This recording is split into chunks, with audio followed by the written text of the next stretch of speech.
Okay. So this is called 39 Intro. Now I'm kind of thinking he's doing the Adele thing. Okay. Where Adele put numbers as her age for different things. The first one, well, one of the last songs was 2-6, right? So maybe that was some of his perspectives at a younger age, like 26 or something. And then this is 39 since he's 41. Maybe this was him 3 years ago. What if this is him, during the beef and like he's giving us some perspective of like, I mean, I think it wasn't 3 years ago. Time is flying, but not that fast. But like, so maybe it's his age, because I'm like, there's not a highway, 39, 26. I don't know. Just kind of the first things that pop in my head. A spaceship lands on Mars. Aww. Halfway to the stars. Halfway to the stars. Stars. I wanna be where you are. It seems we're worlds apart. It seems we're worlds apart. Once in a while I feel myself drifting off to somewhere else, floating past Orion's belt. Still there's something I can't help. We were in a world before. I know we was together in another life. Together in the damn shore. That's the only way I can really explain how I feel inside. It's like no matter how bad I wanna go, that explains your hold on me. Find a way to stay. Back now. It's been like that. Maybe it'll always be like that. I don't know.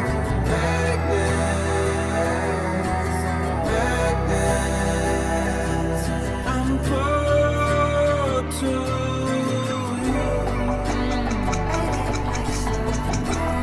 Well, gravitational, some cosmic, universal, metaphysical, unseen, unexplainable. Just feel it.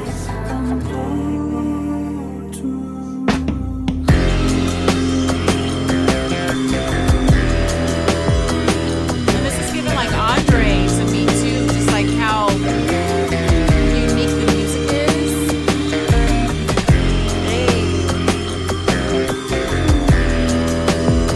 And when Andre comes out and he starts rapping on this track and he starts giving it back and he starts talking to Yap.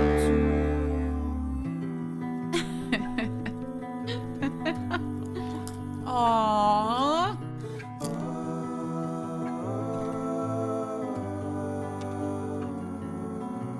Let's stop playing the middle. Let's stop running away. Let's stop playing the middle. Let's stop running away. Let's stop playing the middle. Let's stop running away. Let's stop playing the middle. Let's stop. Yeah, yeah, yeah, yeah. Fuck what you heard, bitch. Fuck what you heard, bitch. Yeah, yeah, yeah, yeah. Fuck what you heard, bitch. Fuck what you heard. Never in my life did I think I'd see the day that niggas wanna play with my name, but okay, I'm going back in, I'm going back in, let me go back in, I'ma go back in, I'ma go in, let me go in, let me go in, let me go in, let me go, let me go in, let me go in, let me go in, let me go, let me go in, let me go in, let me go in, let me go. When niggas act like they don't know, you gotta show. I'm pleased to report after many attempts I climbed out from the mouth of the gritty abyss. The ants and I'm an idiot, who idiot is this? My mind frame has been trained with NVIDIA the chips. My rhymes are like shrines for the city I miss. Ripping time, I found beauty in the hideousness. My tongue can set fire to some, inspire the young, or put a hickey on the titty of the prettiest bitch. I'm number one, you getting the gist. Anything lower, you better reconsider your list. Play my song when I'm gone, I'ma still be a myth. Even God gon' wonder how the fuck did he exist. I mean, could he have just slipped through the cracks? Ain't let a nigga into heaven, so I went through the back. And when I entered, I saw an old friend that I dapped. He said, please, nigga, kick one of the infinite raps. Okay, I flip on tracks, long as the beat is on fire. My grip on rap, stronger than needle nose pliers. So kick on back and enjoy the fresh sounds. The best round of black, getting rich off rap. I'm from the town where they zip off packs. We never seen trampoline, but a brick you can flip off that. Well, damn, try to compete, but they just fall flat. A lot of these weak niggas peak where I lift off fat. I never trick off racks, I stack what I attract. The money talks to me and they lack the dialect to reply back as I crack the fire. Acts like refracts when the half black Messiah raps. Vietnam, where they strap like Iraq. The knocks in the trap with the knack to high raps. A man there cause the pair slapped the wiretap. His dog had his back so they whacked the chiropract. Chemically imbalanced, dripping style in gallons. I write schemes in my dreams just for the challenge. Woke up in ice cold sweats cause the flows I chose next are like both sets of both flexor. Hold your breath for the pros I profess. Cold or go fresh like a juice that's cold pressed. No rest to those who oppose, I don't stress. Rap niggas gotta be in vogue to post stress. They don't compare, they're more like Kotex. I'm dropping niggas off at the door like coat checks. Hold check, I told you they ain't ready to hoop. Them niggas regular, I'm 93 and let it the truth. Hot out the booth, now I'm looking for my little Betty Boo. Cute, pardon me shawty, I've been out of the loop. Too many lies to refute, but I gotta rebuke. They try and put my neck inside of a noose, it's not happening.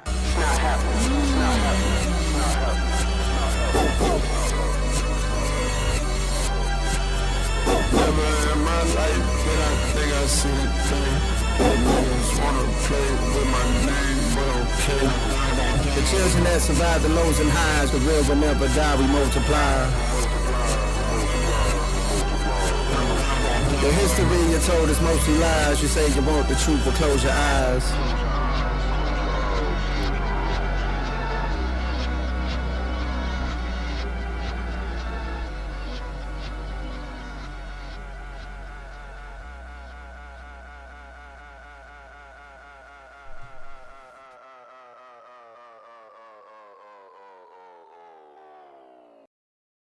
So interesting. 39 intro. Okay. And I'm like, with this one, it was cool. We had like 3 different songs, I think, in this one. And thought it was a good one overall. I think something that I keep thinking about though is he has this motif. There's something that is going throughout the album as well is y'all don't know me. But a part of me is like, then tell us more of what you think. And that's what he's doing too. He is also at the same time doing that. But I feel like that's kind of a simpler concept to be the motif going through, like y'all don't know me, and this is my last album. It almost, that can make you feel like, oh, y'all don't know him and now he's giving up, but not giving up, but like he's done, like he tried to tell y'all wouldn't listen. And now here we are. But that was cool. Overall, I think a good song. I think Read and Rap, you said this was your favorite song on the album. Oh, I really love the intro. What am I talking about? See, that's the other thing with it being 3 different songs. I think by the last one, I was like, this is okay. But I loved the intro. Oh my goodness. The intro was beautiful. And I said it, I forgot I did say it in the middle of the track. Like, I could see Andre 3000 on this type of beat and doing this type of thing. And it would have been, oh my goodness, if he would have come out on this track. Like, I need these young guys to go get that man out of his home, round him up, and get him in a studio. Because I think that's all he wants and needs. He said he wants to be around these young guys to, like, get in the feel and get in the flow. They need to go to his house. But yeah, this was beautiful.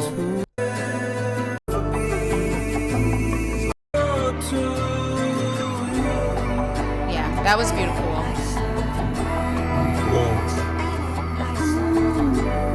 Gravitational. Yeah, and this is a whole, like, almost half of the song. Beautiful, amazing. And then with this, completely forgot about the beginning. And I was like, okay.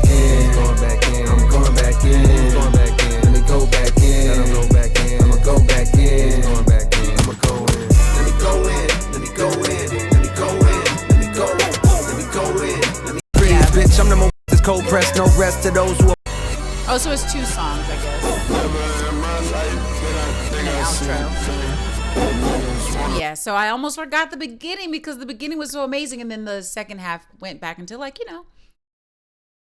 rap song. A.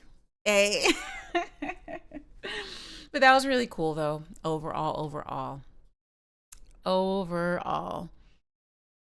And I noticed you put something in the chat, read and rap. But we were just about to start the song, so I can look at that now. You said you like this album because it feels closer to the mixtape Cole. I can see that too, Seti.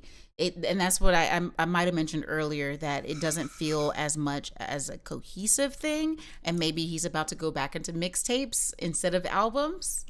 That was the hope too. So we will see. 26 is a Fayetteville address. Oh, Fayetteville reference. Oh, thank you, Seti. What is 26 a reference to? 29 and 39 are ages. Yep. I felt like it could have been. Basically, his mindset on each disc. Yes. Thank you. That felt that way. Okay, read and rap. You said, I don't know if any of you, I don't know if any of you have experienced this, but it's one of the worst feelings ever, seeing friends move on to newer, bigger things while you're stuck behind. It's even harder when you've poured everything into reaching a goal, a position, or a level of achievement, hoping to be at that place alongside certain people so you don't feel left behind. You said you work your butt off, sometimes at cost to yourself.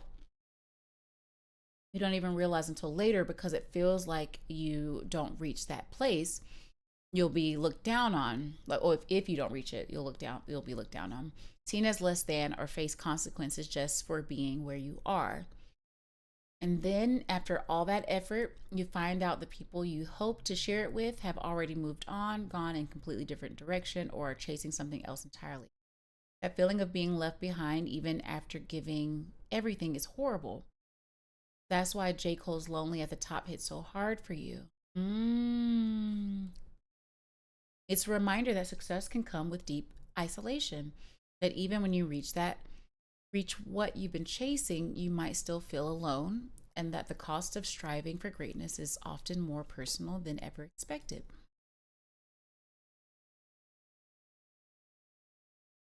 I don't know what scrolled like that on me.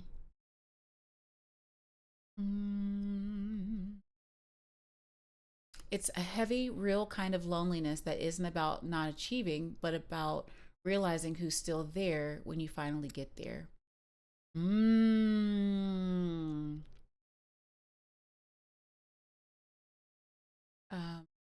He said he raps so much more with conviction on this too. Perfect. I like to hear a good convicted performance.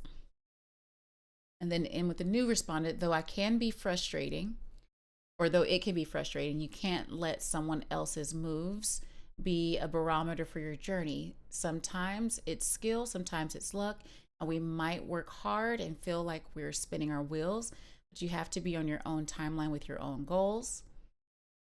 That said targets, if you don't reach them, engage in introspection and think about what you could do different, better, more strategic. That's definitely a part of striving, especially to be successful in something. But I think another bigger part of what Read and Rap is talking about is the loneliness of that journey of success. It's almost like in relationships where, like, you may be ready for a relationship and then you find the one you want to be in a relationship, but they're not ready to be in a relationship, and how sometimes you both want the same things, success in a relationship, but it happens at different times. And you can find yourself feeling like, man, I want to strive, and I know other people want to strive, but I am now, my strive has taken off. I've gotten to the place, and now there's no one there to share it with, because now they're on to something else, or they've retired, or X, Y, and Z.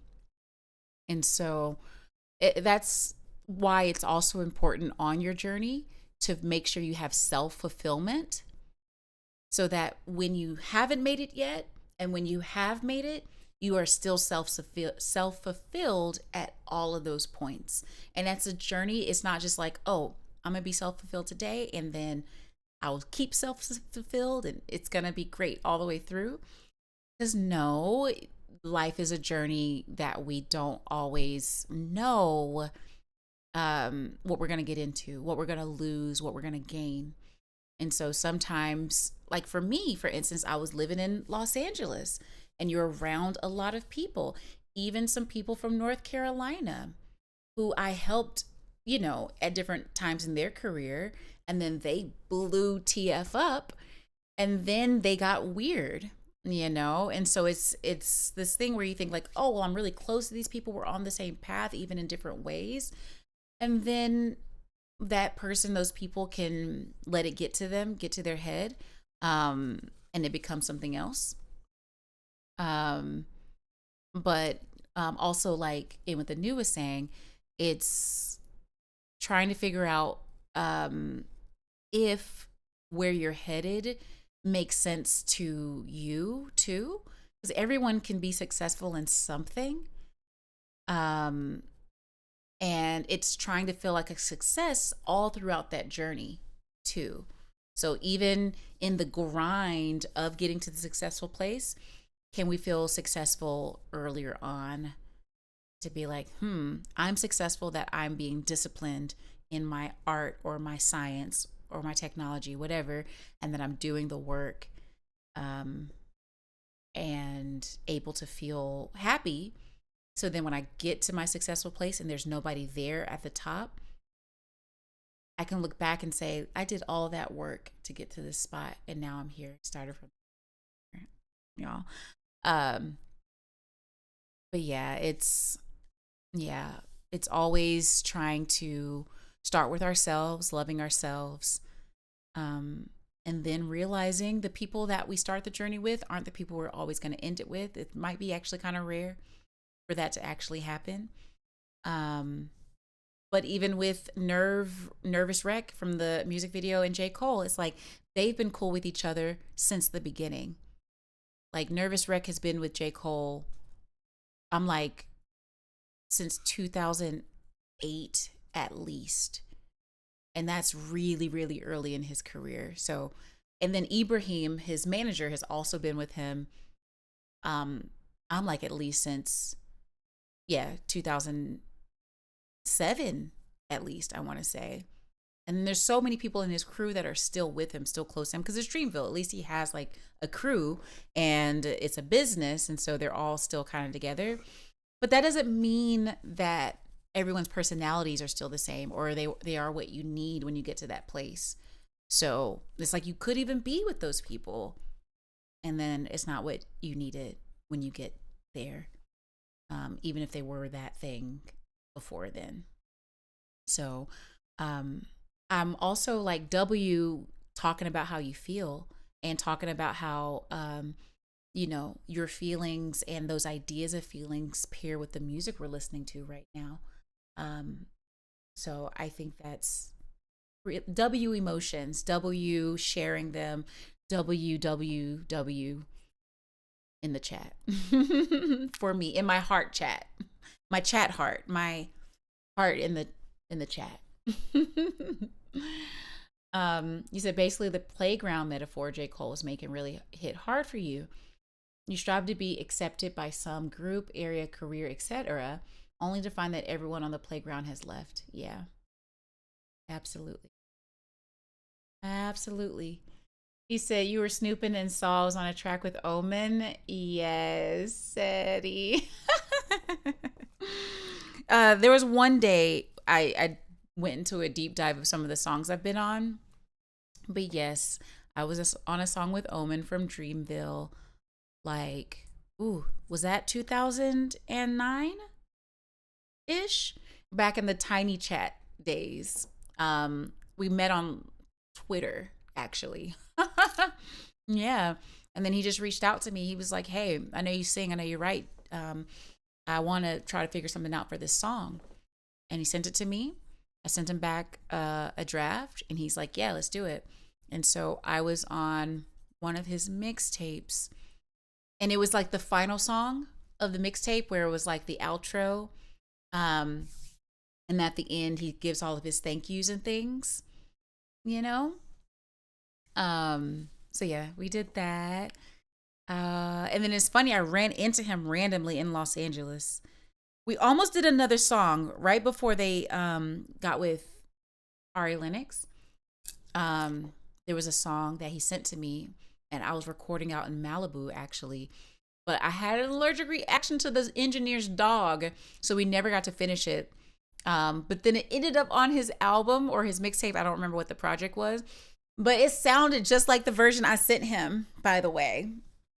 But he wanted me to come to Chicago to do the song with him, but I did not have the resources to do that at the time. My goodness. I did not.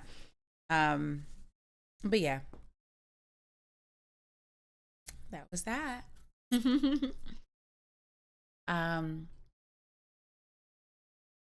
Yeah. Yep. So I'm like, next song. I'm like, what is our, well, we're at 11. Oh, we're making good time. We should be done by 2, right? 11. 3 hours for one disc. We got this, y'all. We got it.